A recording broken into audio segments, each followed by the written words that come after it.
मेरी शादी एक मिडिल क्लास फैमिली में हुई थी। ये लोग बहुत अच्छे और शरीफ लोग थे। इनकी शराफत पूरे मोहल्ले में मशहूर थी। ये लोग 2 भाई थे। मेरा देवर जो कि तकरीबन 20-25 साल का था, बहुत खूबसूरत था।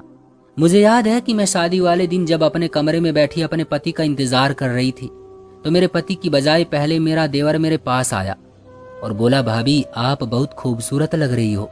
मुझे तो बस ऐसी ही भाभी चाहिए थी जो मेरी तरह खूबसूरत हो। मैं उसकी बात सुनकर हंस पड़ी। मैंने कहा, राजू तुम भी कितनी बच्चों वाली बातें करते हो। मर्द और औरत की खूबसूरती का क्या मुकाबला। बोला, भाभी आप बातें तो बहुत अच्छी करती हैं, आप मेरे काम की हैं। मैं उसकी ये बात सुनकर चौंक पड़ी थी। मैंने कहा, मैं तुम्हारे किस काम की।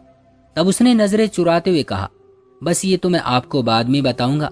अभी आपको बुरा ना लग जाए या आप भैया को छोड़कर भाग ना जाओ, अभी थोड़ी बता सकता हूँ।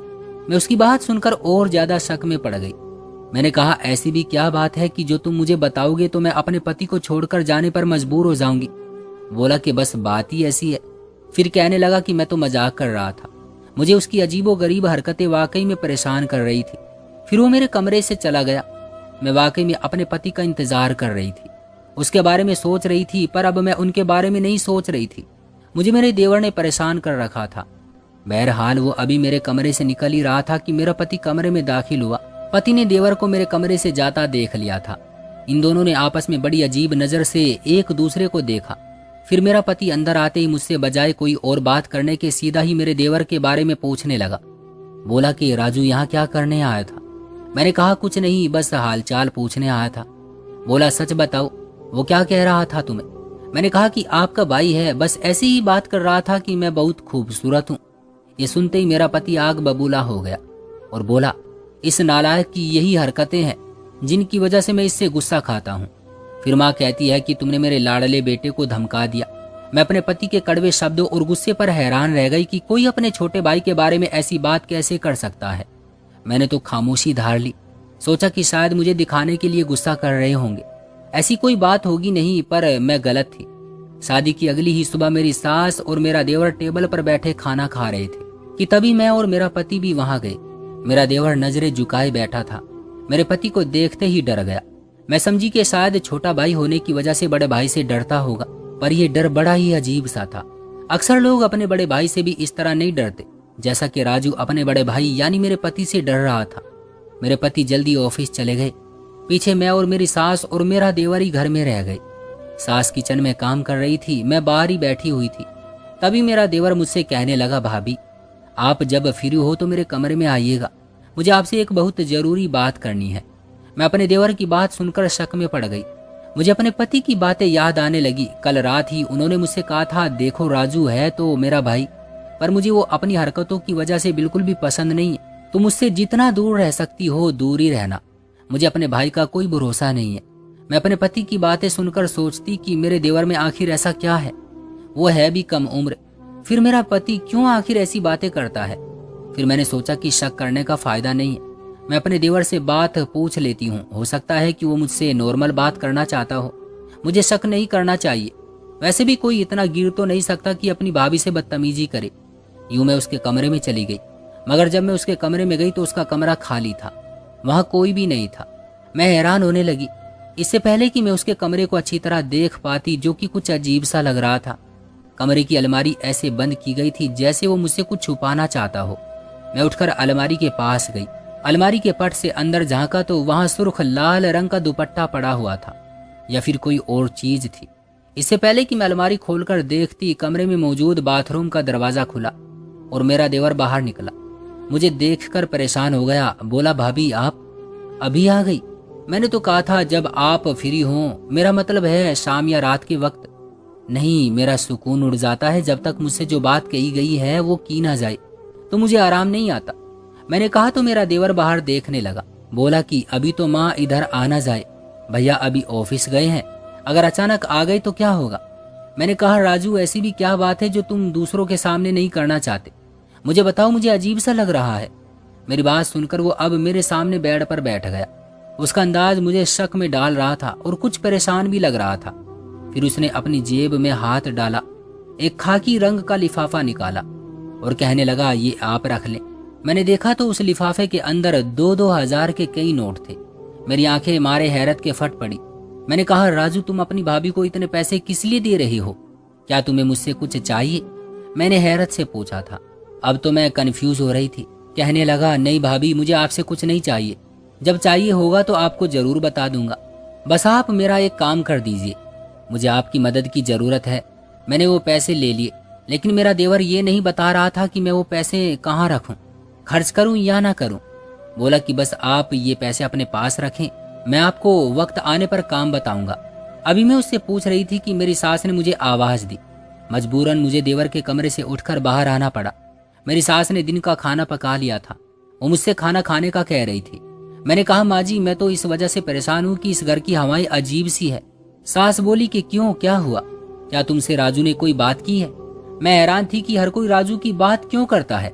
क्या राजू इतना बुरा है? अगर ऐसा है तो उसको घर में क्यों रखा हुआ है?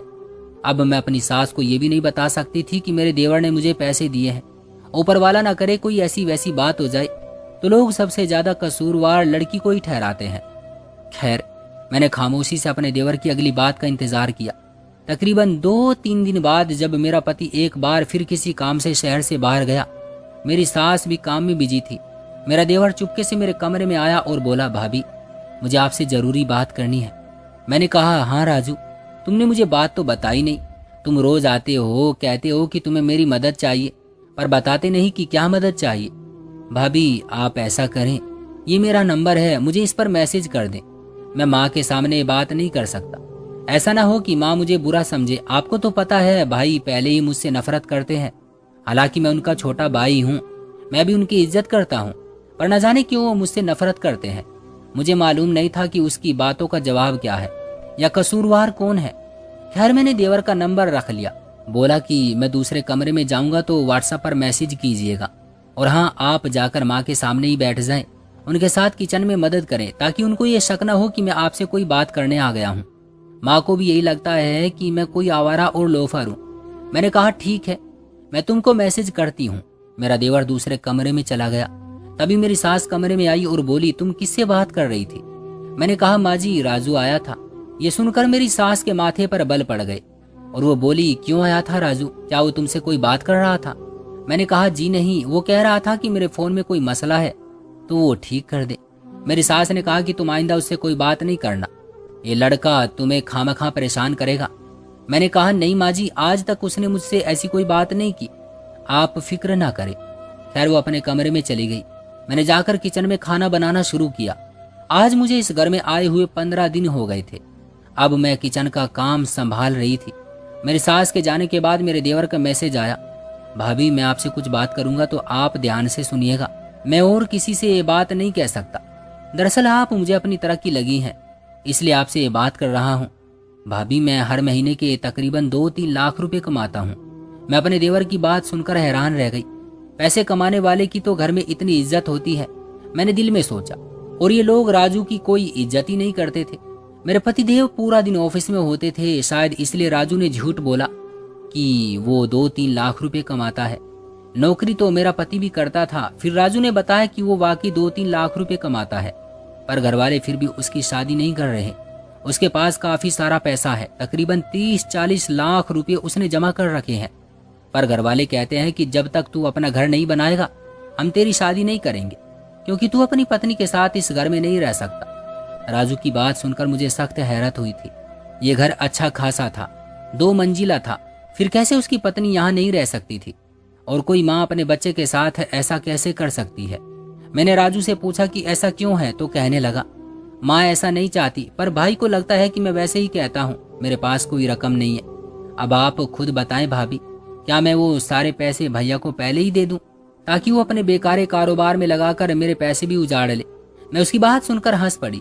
मैंने कहा, नहीं, तुम्हें किसी को पैसे देने की जरूरत नहीं है। बोला कि मैंने आपको फीस दी है, आप मेरे लिए रिश्ता ढूंढे। मैं उसकी बात सुनकर और हंसने लगी। मैंने कहा, मैं कोई मैरिज ब्यूरो वाली थोड़ी हूँ जो तुमने मुझे फीस दी है।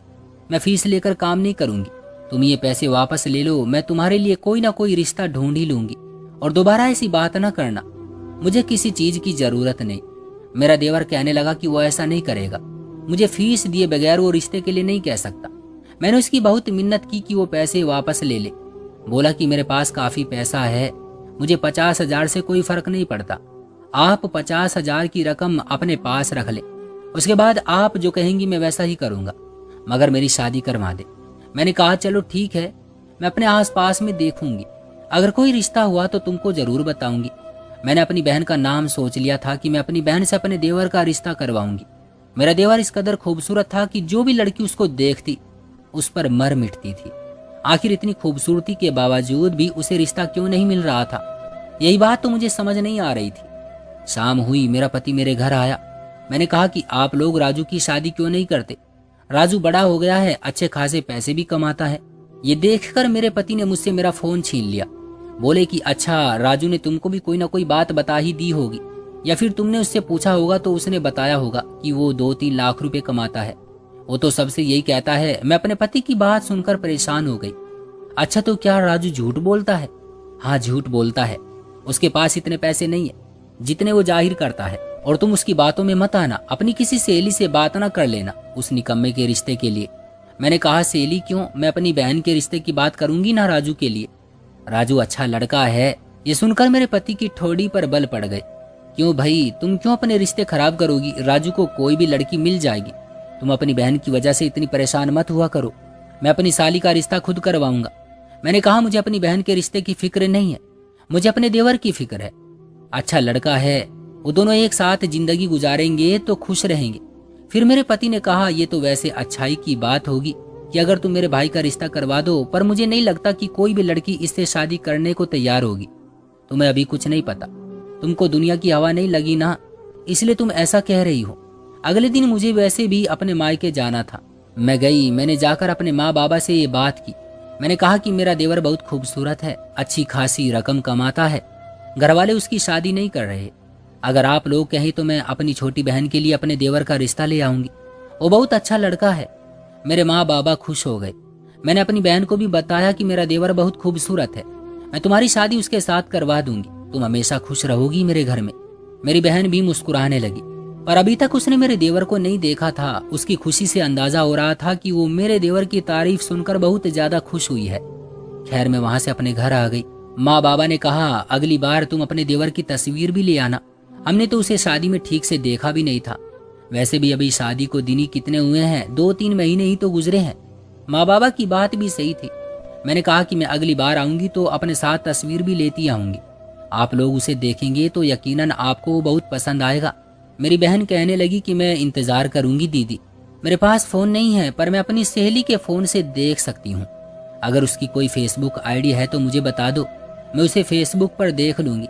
मैंने अपनी बहन को अपने देवर के बारे में बस इतना ही सब बताया था। वो खुश थी, कहने लगी बस दीदी आप फिक्र नहीं करें, आपकी बहन भी उसको बहुत पसंद आएगी। मैं अपने ससुराल वापस आ गई।